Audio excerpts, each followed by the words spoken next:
Probably doesn't need to serve as the executive director for Lake Area Industries. I've known Natalie for how many years have you been back? Right, yeah. I don't know. I was a decade almost. So yeah, about 10 years. So I had the pleasure of being on the board of LAI with Natalie for several years. So anyway, she's here to talk to us about everything going on. Their facility on North 5, if you haven't been there, I'm sure she'll talk about welcoming you there for a tour. It's certainly worthwhile. And just amazing. So many hats you wear. So let's welcome them. Thanks. I've got a little presentation. I'm going to not bore you to death by reading that, but it just kind of helps me stay on track. But yeah, as David said, please feel free to come in and take a tour at any point in time if you know somebody that might be interested in learning more about LAI.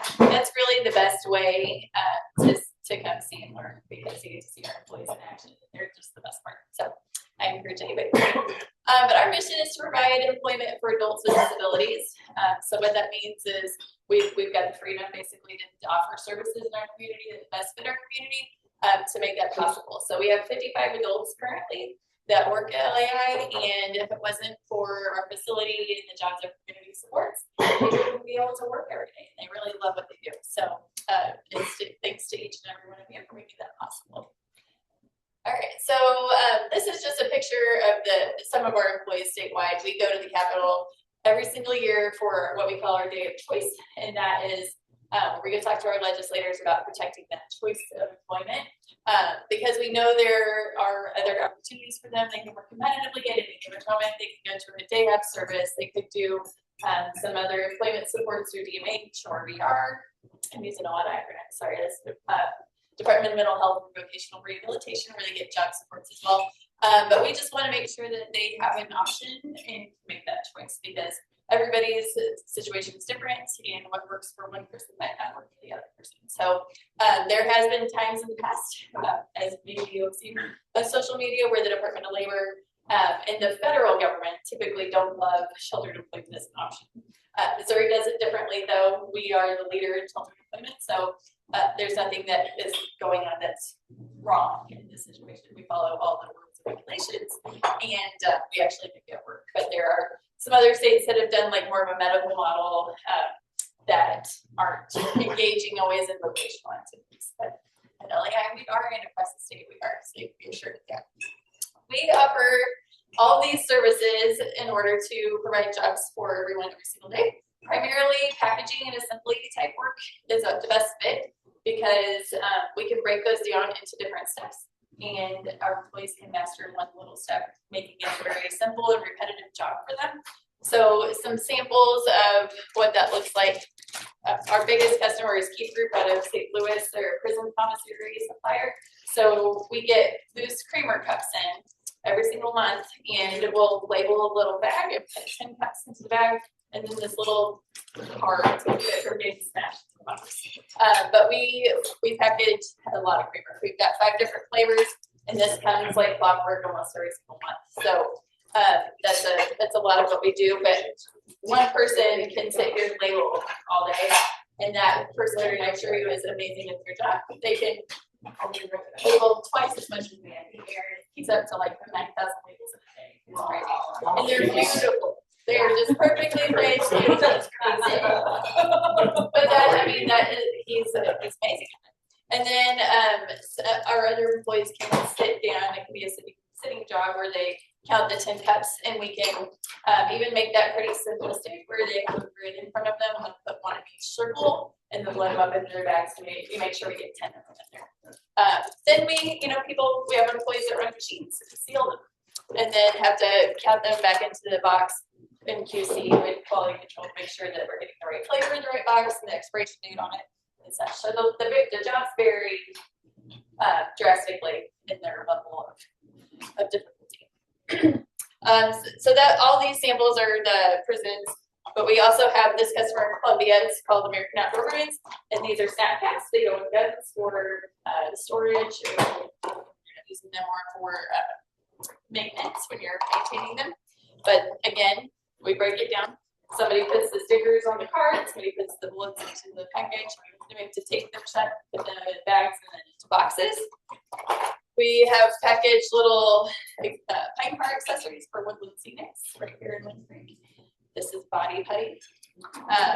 And then little decals, and even this little guy that has some axles and wheels in it. It takes a staple to put it all together. One of our biggest customers currently is Innovative Procurement. They're out by the airport. And they took over the old Laker building. They're in there now. But we put together ammo cans. So we put the label on it. Then we actually load these with ammunition. So they're really heavy. And then we put a little zip tie on here for tamper proof. And then pelletize them. These end up at Shields and Bass Pro all across and even Walmart, I think. So you can see this. We put together tackle boxes like this where we set up an assembly line and we put some little fish snack in there. This one's walleye specific. We've done crappie and bass. Then we've repackaged these. Currently what we're working on for them right now, I don't even have a sample of it, but they had some fishing pliers that were in a clear plastic clamshell like this.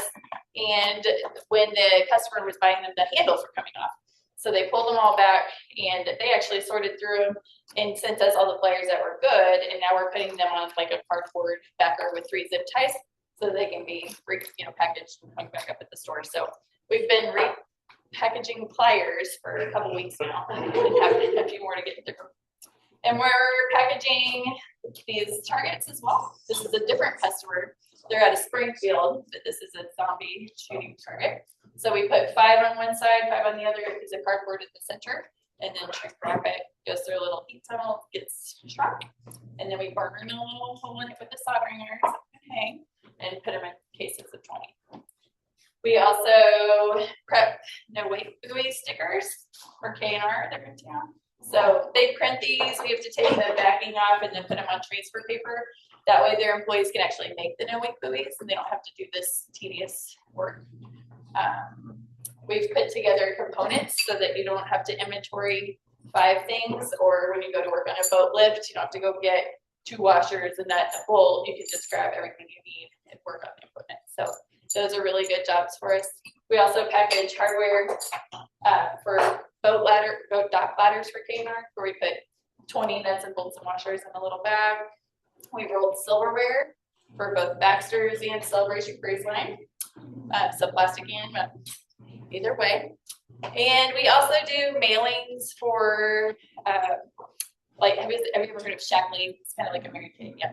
So we have some Shackley reps that will just mail us their newsletters, and we print them and fold them and tape them, put the printed address label on it, stamp, and we put them in the mail for them. They don't even have to touch their newsletters, and they get out for them. So that's kind of a nice service if you know anybody that is getting paper cuts from doing this work. And we also stub and mail MSWs invoices every single month. So that's another service. They drop them off, but we can also print them in-house. So that's packaging and assembly in a nutshell. We have some larger projects that I couldn't bring with me today, like we put together fishing poles for IT, and we also wrap windows for optic armor. They're in Lake Creek too. They're plastic or plexiglass windshields for like skid loaders. So we wrap them in foam and then in cardboard. We actually build a box out of a piece of sheet cardboard, and then we use wet tape to form it. And that way they can ship their windows and they don't get damaged. All right, shredding. We do shredding too. So if you know a business or you just have your own secure documents that you want shredded, you can bring them to us or we can pick them up. We just charge 15 cents a pound. It's a bargain compared to our competition. And we will shred them in-house. We have a shredder in our little building. It's a separate building that we keep secured with an alarm, CCTV. Everyone's background checked. And that paper is actually shredded to a smaller specification than our industry standard. So, and then it's baled and sent to a paper mill where it's turned back into toilet paper, paper towels. Never reused as packaging material or anything that could be reconstructed. So we have containers that we can place at a local business, and we'll come and schedule them for either monthly, every other month, whatever the service frequency is needed, and come collect that paper and bring it back to our facility to shred. But if you ever want to drop off, we're there Monday through Friday, 8 to 4. You can come bring us your paper at any point in time, and we'll help you unload it. And we also do large pickups. Ashley can attest to that. But we can come with a team and palletize boxes and bring those back to our facility too. Yes. Do you think it would styrofoam? We do. There we go. Perfect transition. So we recycle boat dock foam primarily, but we can take styrofoam as well. If you like get a TV and it's got the molded foam corners on it, we can recycle that. We cannot take food foam like styrofoam cups, meat trays, things like that, or peanuts. It has to be the expanded polystyrene. So if it's rigid, we can take it. The dock foam, we started recycling that out of an effort through the Department of Natural Resources and the EIERA, which is environmental something. We got a machine that can densify the old boat dock foam that was on the lake. And so now we get it in plastic because all that old foam has been processed, and now we're starting to see it come in with the plastic around it. So we're now in the HDPE recycling business as well. But the process is usually it's dock companies that bring it to us. But if anybody has a rogue piece of dock foam floating around on your property, if you can load it in your truck, it's going to be heavy. But if you can, and you can get it to us, Ameren will pay us to process it because they don't want it on the lake. So all we have to do is send them a little invoice, and they'll pay it. And we can get on. I'm curious, how do you process? How do you get that plastic off of it? With a sawzall. So. Yeah, sawzall. So we cut the top of it off with the sawzall, and then that piece has to be cut into thirds, and then the tub we dump it over, get the foam out of it. Then the tub has to be cut up into probably 4 pieces, because what we do with that plastic is we load it into a vertical baler and bale the plastic. So, but it has to be basically sheets of flat plastic in our baler to load it. The foam itself, we got a Bobcat. Yay. It used to be that we would have to use a log splitter to pop it into chunks, like 2 foot by 2 foot chunks, and load it into our machine. But with this Bobcat we just got at the end of last year, we can actually take the bucket and just break it so much more easier. Because the foam, believe it or not, is heavy. It's all waterlogged at the point, but it comes to us because it's not floating anymore. It's been like saturated. So think about a 4 foot by 8 foot block of water. I mean, they're ridiculously heavy. So the fact that we can just do that is a game changer.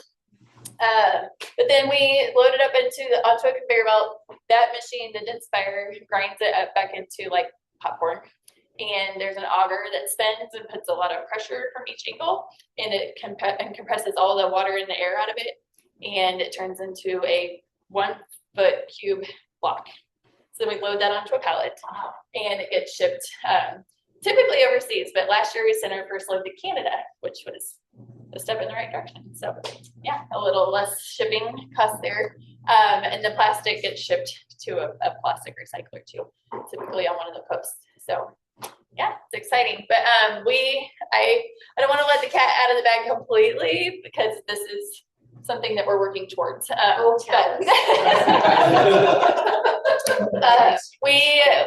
We have some building plans drawn, and we're getting ready to put it out to bid to see how much this will cost. But our recycling building, where we do the shredding and the foam processing, we want to bulldoze it. It is old news. It's been there since the 50s. It's an old lean-to that's been enclosed. It doesn't even have plumbing or sprinkler systems or anything like that. So we want to bulldoze that building and put in a building that's twice as large. And we'll be able to process foam inside. And then hopefully we could get a big baler that's not a vertical baler, a big horizontal baler that we could just toss cardboard in like this. Ooh, that easy. It processes it. It cycles itself. And we wouldn't have to break all the cardboard down. So we could probably process like 5 times more cardboard. And this foam, the plastic, we wouldn't have to cut it into a million pieces. We could just toss it in there, because it would have a shear blade. So then it could just shear that plastic and process it quickly. So, and the building would be big enough where we could process the foam here and then just put the plastic in the baler, and it would be much cleaner and so much more efficient. So we need to do this building probably about 5 years ago, because this foam, that's our one guaranteed product that's going to grow in volume.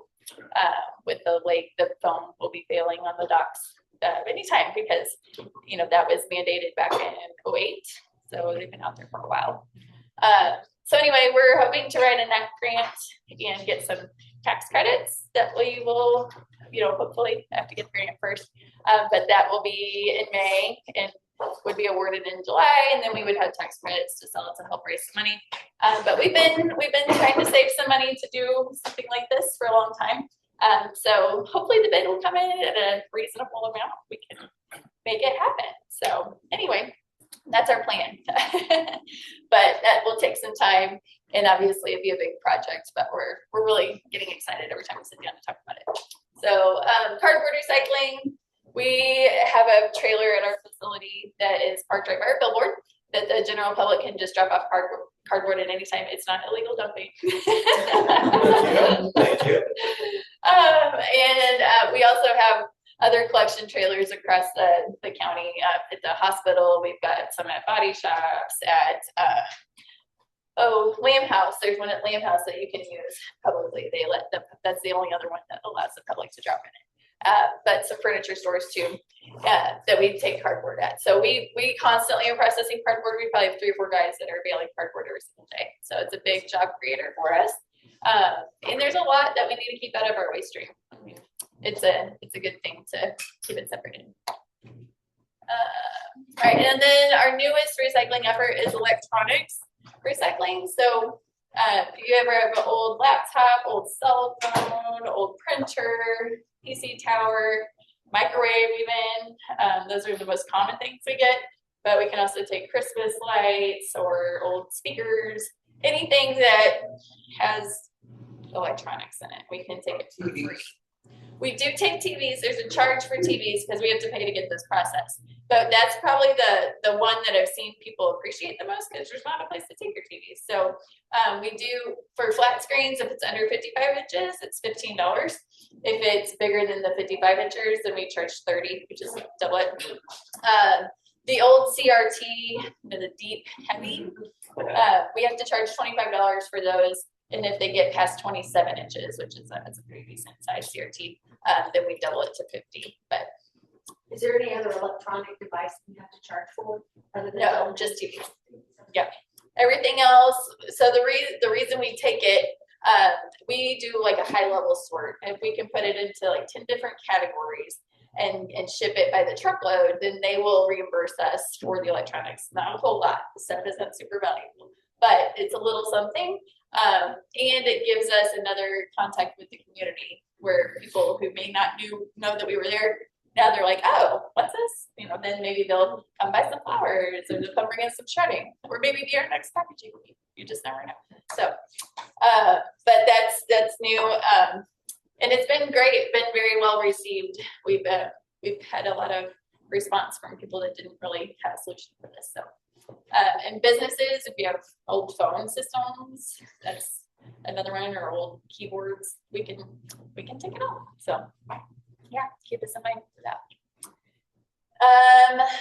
I don't have a slide for this other one. I'm going to touch real quick on HHW, because last year we got a grant through the Solid Waste Management District to start taking HHW, which is household hazardous waste. So things like oil-based paints, fluorescent bulbs, old fertilizers, pool chemicals, aerosols, automotive fluids, those kinds of things.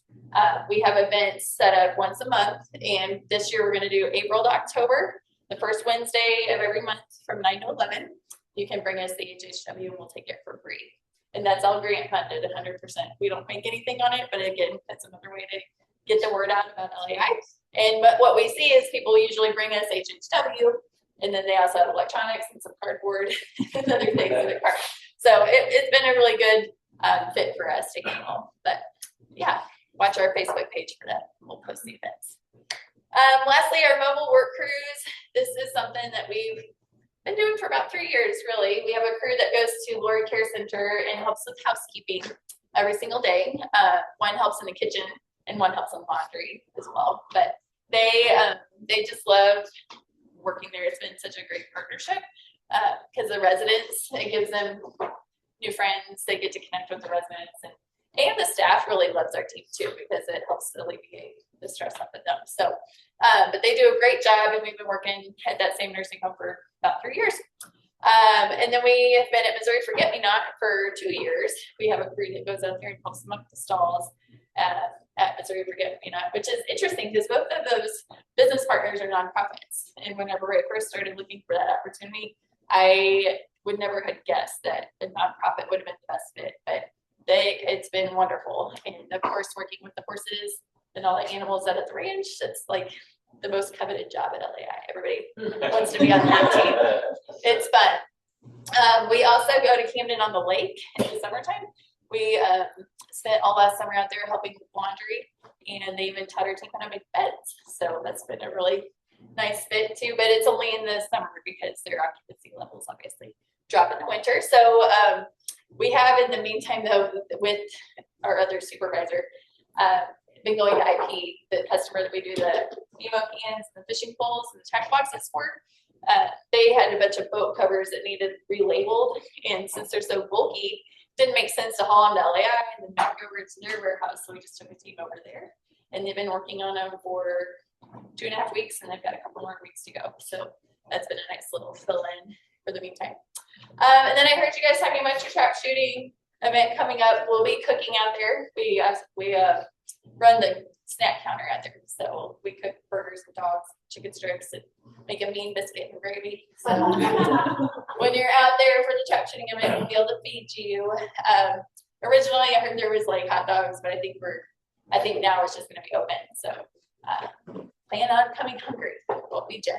And they also have a semi trailer out there where they collect cardboard to send to us too. So all these come in cardboard boxes. They generate a lot of cardboard.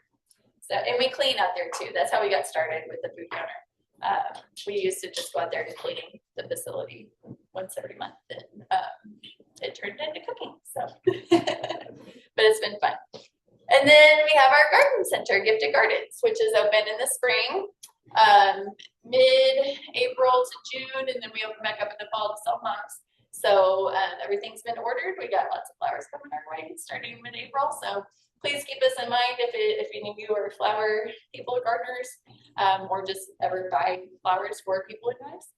We have a really great selection, lots of pretty hanging baskets, good vegetable selection, and tons of perennials. I think the perennials and tropicals are kind of what set us aside from all the other places in town that sell flowers. We have a really good selection of tropicals and perennials, which, if you don't know, I'm sorry, again, this is common language to me, but perennials are the ones that come back every year. So you put them in, and then, yeah, you can make really pretty gardens with those that are easy because they just return. All right. Those are just pictures of us having fun. So we don't always just work. I mean, we are a work center, but we realize that our folks don't necessarily have to work, so we try to make it as fun as possible. We party every holiday. We always have some kind of meal or a fun event. We also go to the Wish rides every year and ride speedboats, which is so fun. It's probably the best day. We go up to the Capitol, like I said, for our day of choice. We always have a big Halloween party too, and dress up and do a group costume with the staff. But we've taken them swimming, and of course, they're always involved with Special Olympics and things, so we're always celebrating their successes on the side too. So, does anybody have any questions for me? Buy transportation for some of the. We don't directly, but through their Medicaid waivers, Oates does. Okay. So yeah, it's all coordinated through CCDDR, which is Camden County Developmental Resources. They have service coordinators, all of them. So the service coordinator will get it set up on Medicaid to where they can ride the Oates bus. But most everybody rides the Oates bus. We only have a couple of drivers, so it's a big deal around here is transportation. Yeah.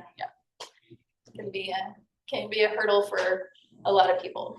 I know you did put in an application for one of our to be the recipient. So yes. What kind of thing could we benefit you with money? Is there a specific project that you're looking for, matching grants, or what is it? So I told you we got a Bobcat last year. That was a result of writing grants through all the local opportunities that exist. I tried to focus on one piece of equipment every year because if you can get multiple grants, it makes it a lot easier to purchase. So that made that Bobcat purchase possible last year. This year, in your application, I applied for a truck because when we go to do the shredding pickups, the large ones specifically, we have a big old truck. It's really old, it's nice one, and it needs a lot of work, and it requires a Class B CDL. So it's really hard to find somebody that has that license that's available to drive that truck, and it needs work. It is like the instrument panel is out on it. It just needs some really expensive repairs. So we would like to sell that truck and upgrade to a smaller box truck that has a lift gate where we can fit a whole pallet onto the lift gate. Because we also go to community recycling events. There's a gentleman that coordinates those through the solid waste management district, and he'll have an event, one in each county, where he collects all things, but one of those things is electronics. So we send our truck to the event, fill it up with electronics, and bring it back to our facility to sort. And he has to rent a forklift in order to load our truck because it doesn't have a lift gate on it. So we do have a smaller truck with a lift gate, but it's tiny, and the lift gate isn't big enough for a pallet to go on. And that truck has a ton of miles on it. We bought it for like $6,000 in 2006, I think. It's old as well. So we just have like 2 old trucks that aren't great that we need to get rid of and replace with one truck that works for our business that we can drive without a special license. So that's what we're trying to accomplish with our grants this year. And trucks are not cheap, and we don't even want to buy a used one or a new one. We would buy it used, lightly used. We don't need something brand new. We just need something that is reliable that will fit our needs. So that's what we're looking to do. Thank you. Yeah. Any other questions? Thank you.